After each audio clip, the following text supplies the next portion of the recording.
Hello, all you awesome people out there. It is Tuesday, January 16th, and I'm excited about getting a little bit more personal on this particular episode as I tell you about a trip I took back home to where I grew up in Pennsylvania. But before we get there, here's a pro tip for all the viewers out there. Now, this all came about because my parents were having a difficult time subscribing to the Ryan Files. So it's really simple, friends. Check this out. It's easy. Now, most people out there already have a Gmail account. If you do, well, guess what? You also have a YouTube account. Now, if you don't have a Gmail account, well, listen, it's really easy. Just go to gmail.com, hit create an account, follow the instructions on screen, and you're going to be good to go. However, if you need some help walking you through the process, I put a link to a video below in the description that will help you walk through this very simple process. Now, all you got to do is open youtube.com, sign in with your Gmail username and password, and boom, you're signed into YouTube. Now just open a new window and type in youtube.com/@theryanfiles, and you'll be taken directly to my channel. You'll see that subscribe button. Hit that if you haven't already, and also hit that bell to receive notifications about all new upcoming episodes of The Ryan Files. Now on to this week's episode. It was awesome to head to the backwoods of Pennsylvania where I grew up. It was also, to be honest, a little heartbreaking. It took me driving through a blizzard back to Columbus, Ohio, to wrap my head around how I wanted to present this episode. So sit back and relax and enjoy this little look into where I came from. John Pelton left Cheltenham, Gloucestershire, England, and sailed to America in his teens during the early 1630s, eventually settling in Dorchester, Massachusetts, and marrying Susanna Way in 1645. They were the parents of at least 3 sons and 1 daughter. My family comes from this line of Peltons. In the rural landscape of the Moshannon State Forest in Pennsylvania, both my parents were born, in tiny towns that had been established primarily due to the large amounts of coal that continued to be mined in central Pennsylvania since the early 1900s.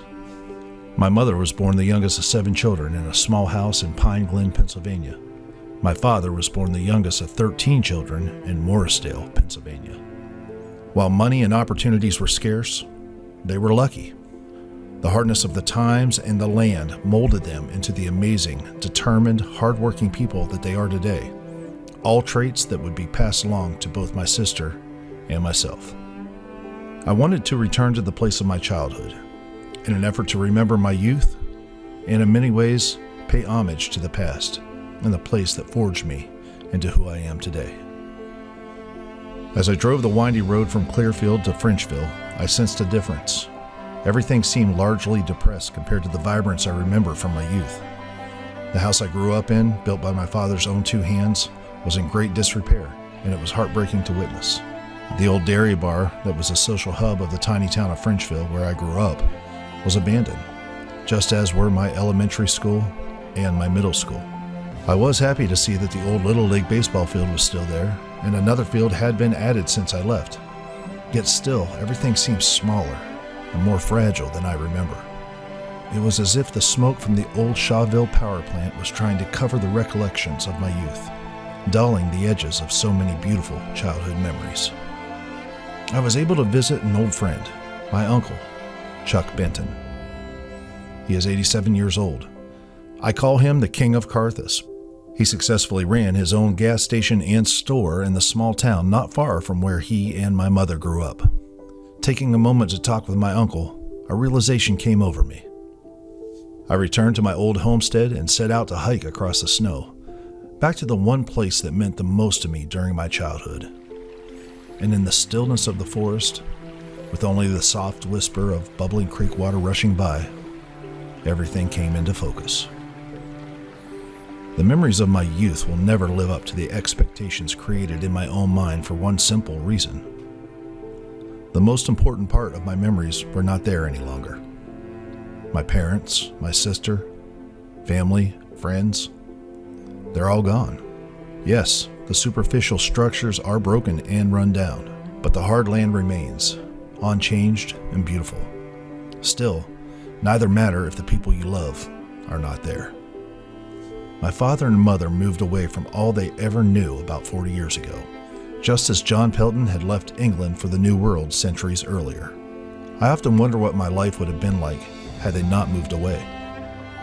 Either way, as I drove away from the land of my childhood, I couldn't help but smile.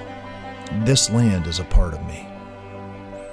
It has always been a part of me, and it will always be a part of me. It has forged me into the man I am today, and for that, I will always be thankful, and I may be the luckiest man in the world.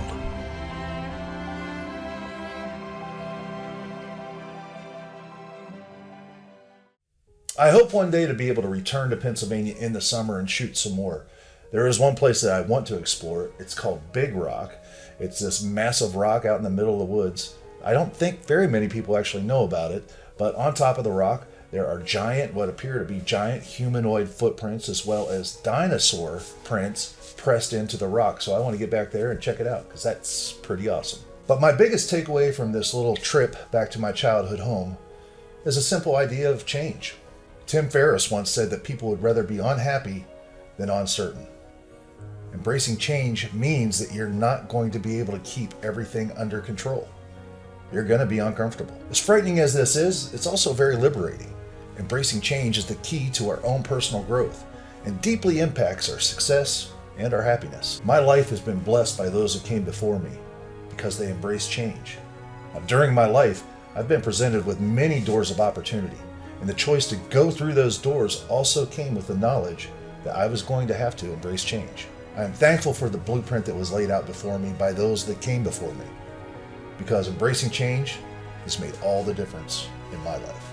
Hey, thanks for tuning in this week, folks. Now tune in next Tuesday as I have international award-winning Ultimate Elvis Tribute Artist Champion Sean Clush on the show. I'm going to be interviewing him on this crazy road trip as we go between cities during the Elvis Tribute Artist Spectacular Tour. It's going to be a good one. So tell your friends, subscribe to this channel, and tune in next week.